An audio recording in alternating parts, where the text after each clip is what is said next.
I'm Amy Cherry. This local news is a service of Flagler County's Toyota dealer, Beaver Toyota, here to wow ya. 4 people were hospitalized in separate crashes in Palm Coast. The first happened at 1:45 p.m. Monday on US 1. Police say a pickup truck carrying a trailer veered towards the median, overcorrected, and then rolled over onto the northbound side of the roadway, just north of Old Dixie Highway.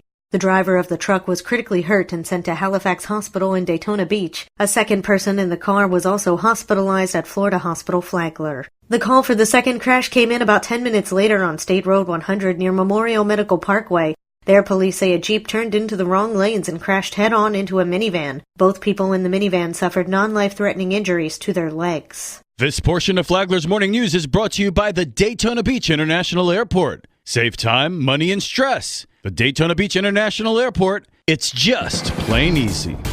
A Palm Coast man is charged with attacking his fiancée, his mother, and a sheriff's deputy in an incident last week. John Arking reports. 28-year-old Gregory Thillison faces a felony count of assaulting a law enforcement officer and 2 misdemeanor charges of domestic battery for the attack last Thursday. Authorities say Thillison had returned home drunk from a work Christmas party, but when his 28-year-old fiancée tried to get him into a bathroom as he began to vomit, she says he attacked her. Thillison's 55-year-old mom and his 25-year-old sister then pulled him off of her and called police. A deputy found Thillison lying in a bed covered in vomit and ordered Thillison out of the bed, but says the defendant charged at him and hit him in the face. The deputy then used a taser on Thillison to get him into custody. He was taken to Florida Hospital Flagler to be treated for his injuries and then booked into the county jail. From the WNZF newsroom, I'm John Arkin.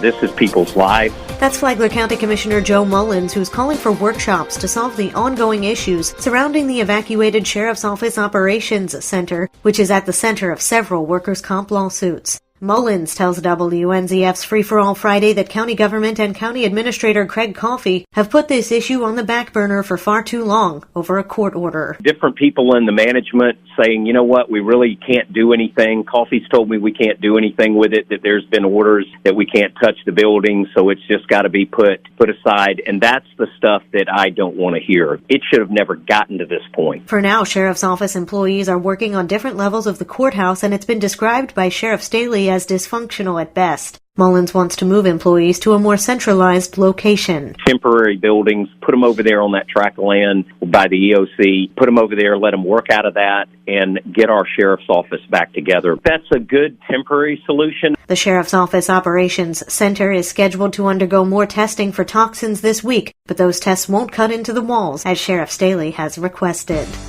How does the city of Palm Coast plan to address stormwater issues? Interim City Manager Bo Falgoux says by treating not just one swale at a time, but we're going a more comprehensive approach. It may take us longer to get to your swale issue, but when we do address it, we're actually going to address the whole system. Falgoux said this is better than in the past when the city would address one stormwater complaint at a time, come and clear a swale that lasted for a few days. He said now, though, there is funding for a new system. They just approved it. We're hiring staff, we're hiring contractors, getting design underway, and so eventually you'll even see freshwater canal dredging. Falgoux said that Palm Coast stormwater system is about 50 years old and it needs updating. He said don't expect everything at once because you can't afford it. Next time, how efficient is the Sheriff's Department as the Palm Coast Police Department? From the WNZF Newsroom, I'm Deb Albertson.